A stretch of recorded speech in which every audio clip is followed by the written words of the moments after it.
Okay, this is a hard one for me to make because I never thought I'd get attached to farm animals, but I did.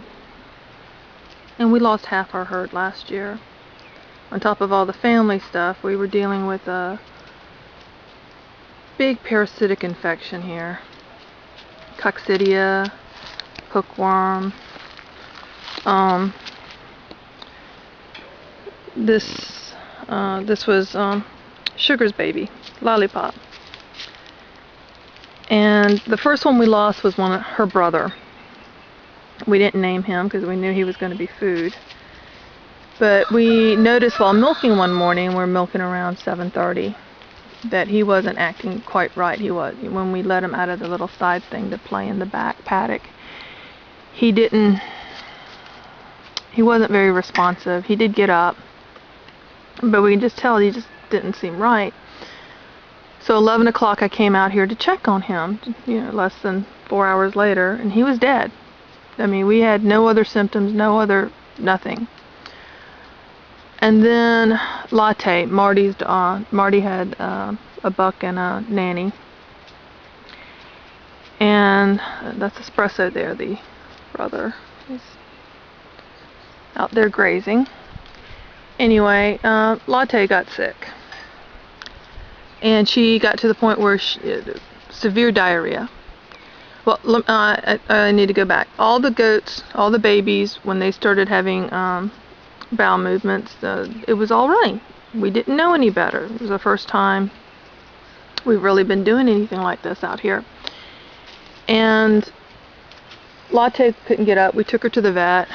That was not a cheap call, even though our daughter got us a discount. It was expensive, and had blood drawn and fecal samples and everything, and she died that night. She didn't survive. And they warned us. They said a lot of times when animals come in and they get blood drawn, just by that point they don't survive.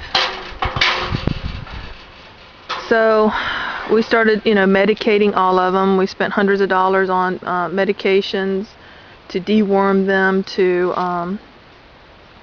fight the coccidia.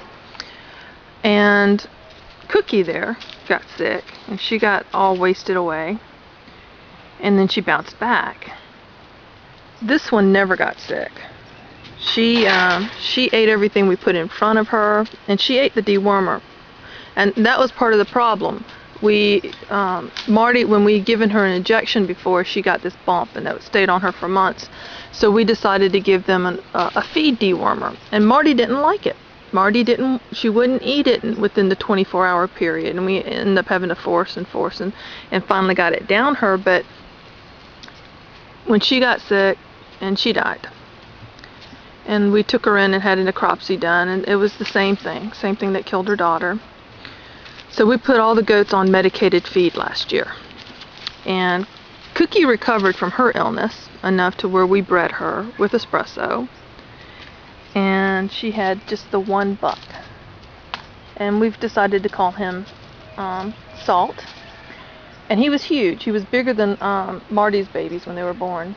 But the whole thing was traumatic for me, because I didn't, especially with Marty, I was going out and sitting with her, trying to force her to eat anything, coax her, tempt her, and it was just the most pathetic thing I'd ever seen. And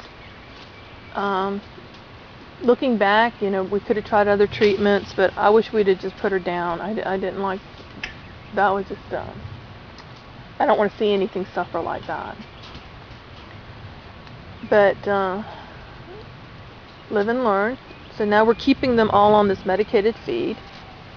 And when she had, look at her. Now, here's another thing. I learned that water oaks are poisonous to goats. They love the stuff. I don't know, as soon as you open that gate, they would come over here, and they would, you can see all the bottom leaves are gone. They love the fresh leaves. They don't eat the brown leaves, and they love the acorn. They eat the acorn. And we had ducks, and the ducks kept this whole area wet. We had the little swimming pool for them. and that probably contributed. We also had a wetter than normal. We had a lot of rain, even though we had a lot of heat, and that's perfect grounds for coccidia. And it was a combination. If we maybe didn't get the ducks, we wouldn't have had it as bad. Maybe if we'd given them the shots, it wouldn't have been as bad. We've held off on buying any more goats to increase the herd. She's not a good milk producer. She wasn't last year. She was doing a little bit better, but the buck is draining her. He was just on one side the first week, but since then he's decided that he needs both sides. We didn't disbud him because he had buds the 24 hours after he was born. He had horns on him. And it was too late at that point. You're supposed to disbud them as soon as you feel the nubs coming up.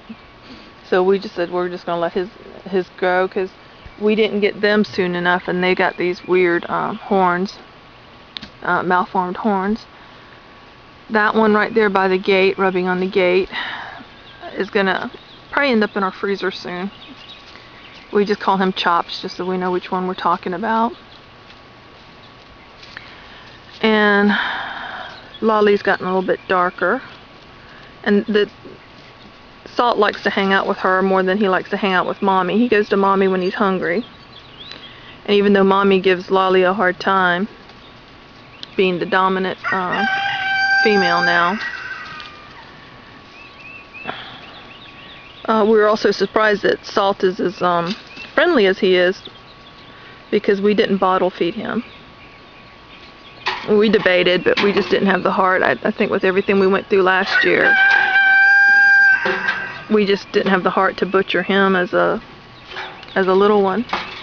But he's the daddy's half Alpine and Toggenburg, and the oops, yeah, you want attention. And then when her mom got sick, and we kept thinking she was going to bounce back like her, because these are southern breeds. The Nubians, they can tolerate the heat much better than the Swiss breeds, that like the Alpine and Toggenburg, which, you know, Marti was registered Alpine.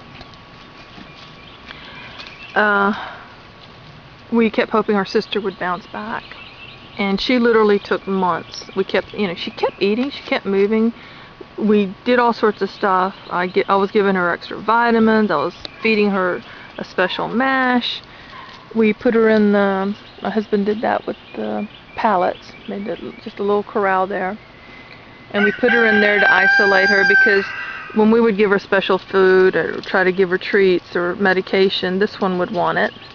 Yeah, that's lovely, isn't it? She still looks big. We were worried that maybe she had another baby, but no, it was just that one big buck. But animal management is not easy. You know, they say goats can eat anything. I don't believe them.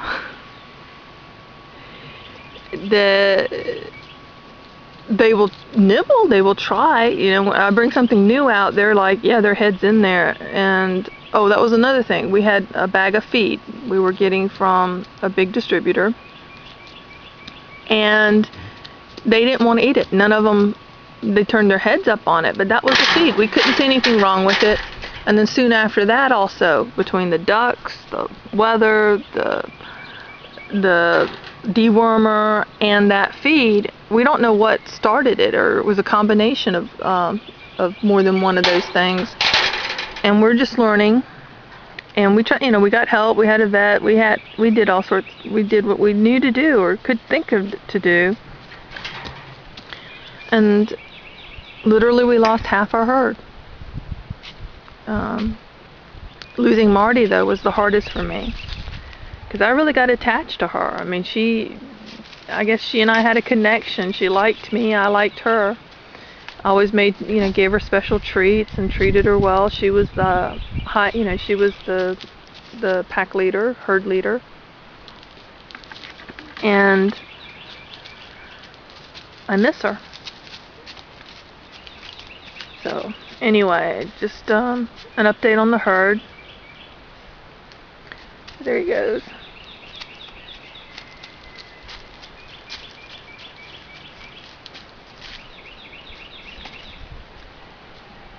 But when he was born, we had kept them all on a medicated feed that we get from a local place, and there was a big difference. She carries the same goat feed as the big place did, but come to find out, the big place, for some reason, they'll I think they make a big order and they stockpile it in one of their warehouses, and they'll get it. Whereas the local one, she's always getting whatever's fresh from the factory made, the mill that made the feed. She gets it fresh.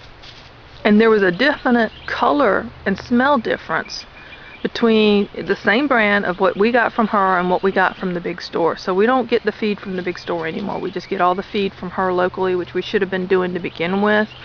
It may be just a slightly more because she's not getting the markdown from the big purchase, but it's so worth it. And we kept Cookie on the medicated feed, and when the buck was born and he had his bowel movement, his poop looked the same as hers, those little rabbit turds, And he's not had the runny diarrhea, no runny movements at all.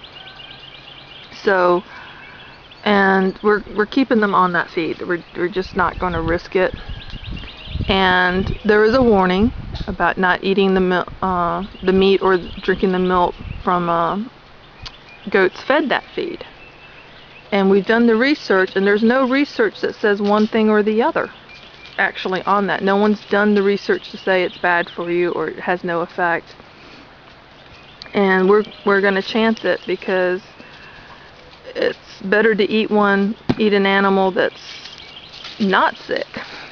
We're not going to butcher a sick animal anyway. So that's the update. At least there's a little bit of Marty left in this buck, and we're hoping to breed him with Lolly later this year. Lolly's now the babies born last year are a year old, and Espresso, we may get another breeding with her, but Espresso and Chops probably won't make it to the fall. We'll see. And look at the chickens. We had one chicken die, and we gave them all dewormers after that. But we don't know. We don't know. From the research, that coccidia will stay in the soil for 10 years with no animals on it. And we're not going to move because of it. So, anyway. That's what's happened with our herd.